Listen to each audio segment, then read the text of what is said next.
ये कहानी एक लुफेंग नाम के लड़के से शुरू होती है। उसे कंप्यूटर पर गेम खेलने का बड़ा शौक रहता है। एक दिन अचानक उसे जोर का बिजली का झटका लगता है, लेकिन मरने के बजाय उसके पास दूसरी दुनिया में जाने की शक्ति मिल जाती है और वहाँ से उसकी जर्नी शुरू होती है। कहानी की शुरुआत दूसरी दुनिया के ईस्ट फॉरबिडन माउंटेन से शुरू होता है, जहाँ हमारा मेन लीड घोड़ा गाड़ी से जा रहा होता है। अगल बगल में लाश पड़ी होती है, जिंदगी उन्हें लाशों को खा रही होती है और हमारा मेन लीड थोड़ी देर में बाजार पहुँच जाता है। मेन लीड कहता है, मेरा नाम लुफेंग है और मुझे इस दुनिया में आए हुए पूरा 1 महीना हो गया है, लेकिन अब तक मेरे पास रहने के लिए कोई जगह नहीं है। इस बार मैं पक्का सेटल हो जाऊंगा। और ये बोलकर दूसरी दुकान के अंदर में चला जाता है। अंदर काउंटर के पास जाकर एक लड़की से कहता है, ये दुकान मुझे बेच दो। लेकिन लुफेंग की बात सुनकर वो लड़की बहुत हैरान हो जाती है और अपने मन में सोचती है, ये लड़का छोटा सा दुकान को क्यों खरीदना चाहता है, जहाँ पर ठीक से कमाई भी नहीं होती है। मुझे लगता है कि यह पागल है। लुफेंग अपने मन को सोचता है कि मैं तो केवल रहने के लिए यह जगह खोज रहा हूँ।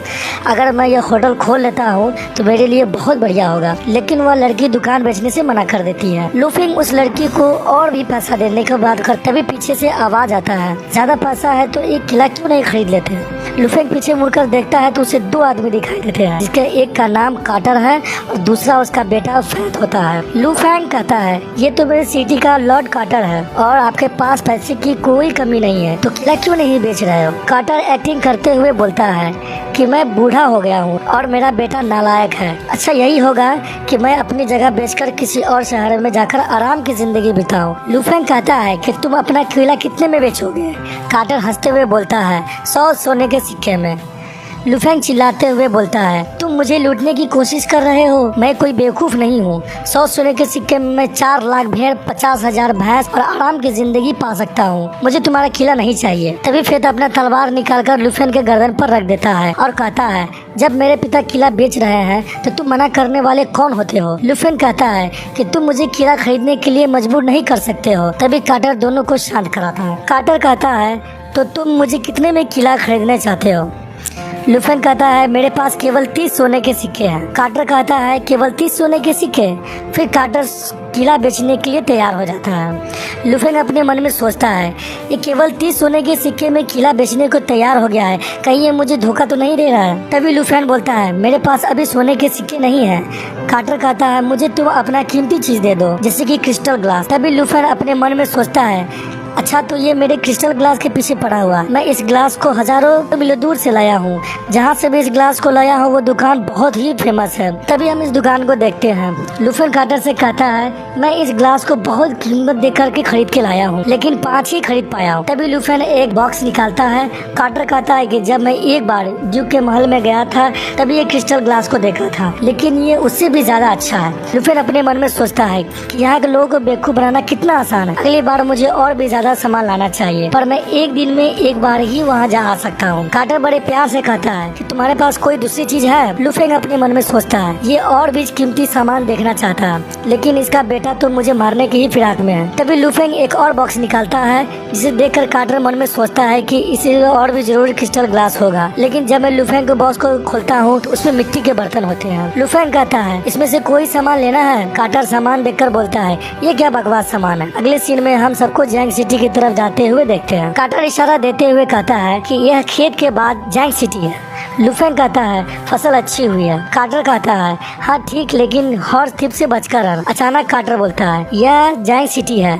तभी लुफेंग को एक आलीशान महल दिखाई देता है। लुफेंग कहता है, इसकी कीमत बहुत ज्यादा होगी। तभी कार्टर इशारा करते हुए कहता है, इधर है जैंग सिटी। लुफेंग इधर उधर देखता है और तभी जैंग सिटी को देखते हैं। लुफेंग जैंग सिटी को देखकर कहता है, मुझे लगता है कि ईश्वर ने मुझे कोई सजा दिया है। सभी लोग जैंग सिटी के अंदर चला जाता है और जैंग सिटी का सीन हम देखते हैं, जहाँ पर लोग बहुत ही गरीब होते हैं। तभी एक घंटी बजता है और सभी लोग वहाँ पर जमा हो जाते हैं। लोग कहने लगता है कि फिर से कोई टैक्स तो नहीं बढ़ गया है। कार्टर बोलना शुरू करता है, मेरे प्यारे लोग, मैं अपना किला और टाइटल्स दोनों लुफेंग को दे रहा हूँ। आशा करता हूँ ये और टैक्स ना बढ़ाए। कार्टर लुफेंग से कहता है कि माय लॉर्ड, ये जैंग सिटी आपका हुआ, मैं यहाँ से जाता हूँ। लुफेंग कहता है, हेलो एवरीवन। इतना कहना है कि सभी लोग चिल्लाने लगते हैं, भाग जा यहाँ से वैम्पायर, तुमने मेरा सारा पैसा चुरा लिया है। लुफेंग सोचता है कि तभी तो कार्टर ने कम दाम में एक किला बेच दिया। तभी हम कार्टर को पीछे से आवाज सुनते देखते हैं, माय लॉर्ड, मैंने आपके लिए किले के तहखाने में एक गिफ्ट छोड़ा है, जल्दी जाओ वरना किला ढह जाएगा। लुफेंग चिल्लाते हुए किले की तरफ भागता है और तहखाने में जाते हुए कहता है, कोई कैसे इस जगह पर कोई गिफ्ट छोड़ सकता है। और जैसे ही वह सलाखों को छूता है कि सलाखें उसके तरफ गिरने लगता है, लेकिन लुफेंग जैसे तैसे बच जाता है। लुफेंग सलाखे के अंदर जाता है और एक अर्क को देखता है। लुफेंग कहता है कि ये जिंदा है या मर गया है। जाकर पता करता है और कहता है कि ये तो जिंदा है। तभी अर्क पानी मांगने लगती है। लुफेंग अपना इनर स्पेस से एक एनर्जी ड्रिंक निकालता है और उसे पिलाता है। जैसे ही अर्क पानी पीती है वह जग जाती है और लुफेंग को लात मारकर फेंक देती है। लुफेंग कहने लगता है, ये मरने वाला हूँ, मेरी अब तक शादी भी नहीं हुई। लुफेंग कहता है, मैं मरने वाला हूँ, अभी तक तो मेरी शादी भी नहीं हुई। लेकिन थोड़ी देर में अर्क बेहोश हो जाती है। लुफेंग कहता है, मैं बच गया। अर्क को उठाकर बेड पर सुला देता है और कहता है, ओह माय गॉड, ये कितनी खूबसूरत है। तभी हमें इस अर्क का नाम पता चलता है जिसका नाम मीना होता है। तभी लुफेंग अपने मन में सोचता है, कार्टर ने इसे कैसे कैद किया। तभी मीना के पेट से आवाज आने लगती है। लुफेंग समझ जाता है कि ये भूख के कारण बेहोश हुई है। तभी लुफेंग अपने इनर स्पेस से चावल निकालता है और बनाता है। तभी लुफेंग के पोर्टल खोलने के कारण हवा चलती है और वहाँ पर रखा कागज खिड़की से बाहर एक बूढ़ा आदमी के सर पे जा गिरता है। वो बूढ़ा आदमी उस कागज को पढ़ता है और शॉक हो जाता है और चिल्लाता है, सब लोग यहाँ आ जाओ, इसे देखो। अगले सीन में हम देखते हैं कि लुफेंग मीना को खाना खिलाता है। जैसे ही मीना एक निवाला लेती है उसकी आंखें खुल जाती है और गुस्से से बोलती है, तो तुम हो, और लुफेंग का गर्दन पकड़ लेती है और वह कहती है, बताओ तुमने मुझे क्या खिलाया है। लुफेंग कहता है, राइस पोरिस। और मीना लुफेंग के इतने करीब आ जाती है कि सिचुएशन अजीब हो जाता है। मीना देखती है कि यह सच में राइस पोरिस है। लुफेंग कहता है, यह बहुत स्वादिष्ट भी। मीना अपने मन में सोचती है कि इंसान दयालु नहीं होता है, तुम भूल गई कि तुम कैसे पकड़ी गई थी। तभी मीना के पेट में फिर से आवाज आने लगती है। मीना कहती है, पहले तुम खाओ। लुफेंग राइस पोरिस खा लेता है। मीना कहती है, दूसरी बार भी खाओ। लुफेंग कहता है, अगर मैंने खाया तो ये सारा खत्म हो जाएगा। मीना कहती है, अगर यह मुझे चोट पहुंचाना चाहता तो कब का पहुंचा चुका होता। इसका मतलब ये कि राइस पोरिस ठीक है। और खाना शुरू करती है और बहुत सारा खाना खाकर बर्तन का ढेर लगा देती है और कहती है, अब मेरा पेट भर गया है। मीना तभी सोचती है कि उसने बहुत ज्यादा खाना खा लिया है। इंसान तो बहुत क्रूर होता है। तभी मीना कहती है, मुझे जाने दो वरना मैं तुम्हें मार दूंगी। तभी लुफेंग सोचता है, अभी अभी मैंने इसे खाना खिलाई है और ये मुझे को मारने की फिराक में है। लुफेंग कहता है कि तुम्हें कोई रोक नहीं रहा, दरवाजा उधर है और सावधान रहना, कार्टर जैसे आदमी से दोबारा पकड़े मत जाना। मीना सोचती है ये दूसरे नोवेल से अलग है और दरवाजे के पास जैसे ही जाती है कि उससे बाहर से पैरों की आवाज आने लगती है। मीना लुफेंग की तरफ दौड़ती है और कहती है, झूठ है, तुमने बाहर किसी को रखा है। तभी लुफेंग कहता है, मैं इस किले में अकेला हूँ, कैसे कोई बाहर हो सकता है।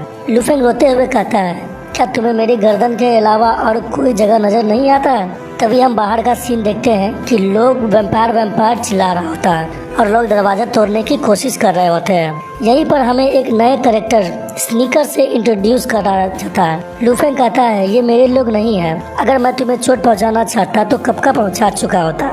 तभी सभी लोग दरवाजा तोड़कर अंदर आ जाते हैं और लुफेंग को घेर लेते हैं। लुफेंग कहता है, तुम लोग क्या चाहते हो।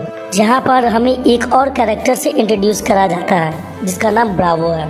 ब्रावो कहता है, हम लोग इतने गरीब है कि अब हमारे पास कुछ भी नहीं बचा है और आप क्यों टैक्स बढ़ा रहे हैं। लुफेंग कहता है, मैंने कोई टैक्स नहीं बढ़ाया। ब्रावो कहता है, तो ये क्या है। लुफेंग कहता है, ये लेटर तो मेरे किले का ही है। तभी भीड़ में से एक आदमी कहता है, तुमने कहा था कि मैंने कोई टैक्स नहीं बढ़ाया, तुम तो एक राक्षस हो, तुम्हें जिंदा रहने का कोई हक नहीं है, इसे मार डालो। तभी स्नीकर लुफेंग को मारने के लिए आगे बढ़ता है। मीना बाहर आकर स्नीकर को रोक देती है और कहती है, अगर कानून के माने तो किसी नागरिक ने नोबल का मर्डर किया तो उसे उसके परिवार के साथ फांसी पर लटका दिया जाएगा। भीड़ में से सभी लोग बात करने लगते हैं, वह सही है, अगर मैं मर जाऊँ तो कोई बात नहीं, अगर मेरे बच्चे। ब्रावो कहता है, तो क्या अंतर है 50% टैक्स बढ़ाने में और सीधा मारने में। तभी लुफेंग लेटर को ध्यान से देखता है और कहता है, ध्यान से देखो, यह नोटिस कार्टर के द्वारा लागू किया हुआ है। स्नीकर कहता है, क्या तुम उसके हिस्सा नहीं हो। तभी लुफेंग कहता है, मैं कभी भी टैक्स नहीं बढ़ाऊंगा और लेटर को फाड़ देता है। यह देखकर सभी लोग शॉक हो जाते हैं। लुफेंग कहता है, अगर मेरे लोग खुश रहेंगे तभी मैं खुश रहूंगा। तुम लोग को अमीर बनते और अच्छी सुरक्षा का इंतजाम करूंगा, तो अपना कॉलर ऊपर करो